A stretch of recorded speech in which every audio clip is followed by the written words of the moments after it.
এই রান্নাটা যদি আপনি একবার রান্না করে কাউকে খাওয়ান, সে বলবে যে আপনি আবার আমাকে রান্না করে খাওয়াতে হবে। সেটা কি জানেন? ক্যাপশন দেখে হয়তো বা বুঝে গেছেন, আলু দিয়ে শুটকি বোনা। যাই হোক, আমি প্রথমে শুটকিটাকে ভালো করে পুড়ে নিলাম। পুড়ে গরম পানি দিয়ে 1 থেকে 1.5 ঘন্টার মতো ভিজিয়ে রাখবো, তখন শুটকিটা একটু নরম হয়ে যাবে। এদিকে হচ্ছে আমি আলু কেটে নিয়েছি, তেল দিয়ে একটু হলুদ দিয়েছি, দিয়ে এরপর হচ্ছে যেই আলুটা কেটেছি ওই আলুটা দিয়ে দিলাম। ওই আলুটা 4 কোনা ছোট ছোট হবে।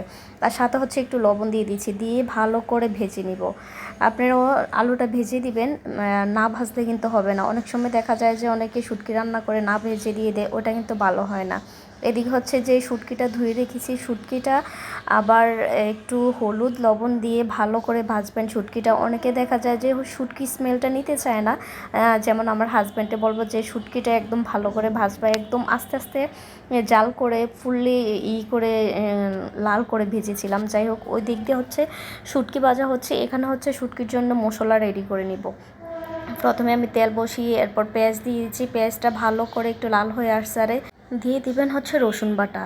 রসুন বাটাটা দিয়ে ভালো করে একটু নেড়ে ছেড়ে নেবেন, রসুনের যাতে গন্ধটা না বলে।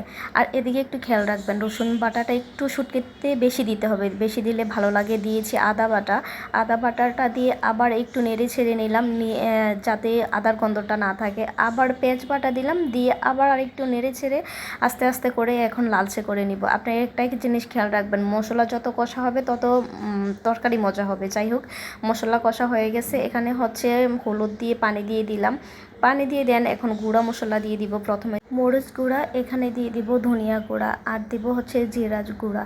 আপনারা আপনাদের স্বাদ মতো দিয়ে দিবেন। আর দিলাম স্বাদ মতো লবণ। একটা জিনিস খেয়াল রাখবেন, আমি কিন্তু ভাজার সময় লবণ দিয়েছি, সেই জন্য আমি অল্প করে লবণ দিয়েছি। আপনারা আপনাদের পরিমাণ মতো লবণ দিবেন। এখানে হচ্ছে আমি ভালো করে নেড়ে ছেড়ে দেন ঢাকনাটা ঢেকে দিব, যাতে মশলাটা আবার ভালো করে কষানো হয়। মশলাটা দেখেন লাল হয়ে গেছে। লাল হওয়াতে এখন হচ্ছে যে শুটকিটা ভেজে রেখেছি ওই শুটকিটা দিয়ে দিব। শুটকিটা দিয়ে আবার ভালো করে কষিয়ে নিব।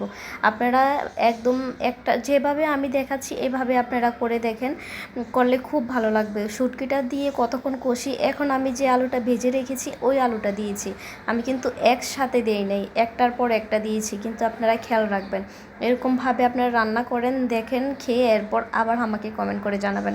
সত্যি অনেক মজা হয়েছে। আমার ছোট্ট একটা বাবু, সেটা হচ্ছে আমার ছেলে, ওই ছেলে আজকে তরকারি রান্না করেছিলাম, ওই তরকারি দিয়ে খায় নাই, ও শুধু শুটকি দিয়ে খেয়েছে। বলেন, ছোট্ট একটা বাচ্চা যেহেতু শুটকি খেয়ে পছন্দ করছে, আর আপনারা বড়রা কি করবেন? অবশ্যই আরও বেশি পছন্দ করবেন। যাই হোক, এখানে হচ্ছে আমি কয়েকটা কাঁচা মরিচ মাঝখান দিয়ে চিড়ে চিড়ে দিলাম, মানে মুট করে ভেঙে দিয়েছি, এখানে আর ছিঁড়ি নেই, কারণ যেহেতু ছোট্ট বাবু যদি খায় সেই চিন্তা করে। দেন এখন হচ্ছে পানি দিয়ে কয়েকটা বড় কাটসারে এরপর করে নিলাম, ঢাকনা দিয়ে দিয়েছি। ঢাকনাও দেওয়ার পরে একটু পানিটা কমে আসছে। এখন হচ্ছে দিয়ে দিলাম আমি রসুন, আস্ত রসুন দিয়ে ভালো করে একটু নেড়ে ছেড়ে নিলাম। উঠানোর কিছুক্ষণ আগে দিবেন, নাইলে রসুন গলে যাবে, সেদিক খেয়াল রাখবেন। ঢাকনা দিয়ে এরপর রেখেছিলাম কতক্ষণ, রাখার পরে এখন দিয়ে দিলাম হচ্ছে ধনিয়া পাতা। ধনিয়া পাতা দিয়ে ভালো করে নেড়ে ছেড়ে এখন হচ্ছে লবণ চেক করব, চেক করে প্লাস আমার রান্না হয়ে যাবে। তো আমার রান্নাটা কেমন হয়েছে অবশ্যই কমেন্ট করে জানাবেন।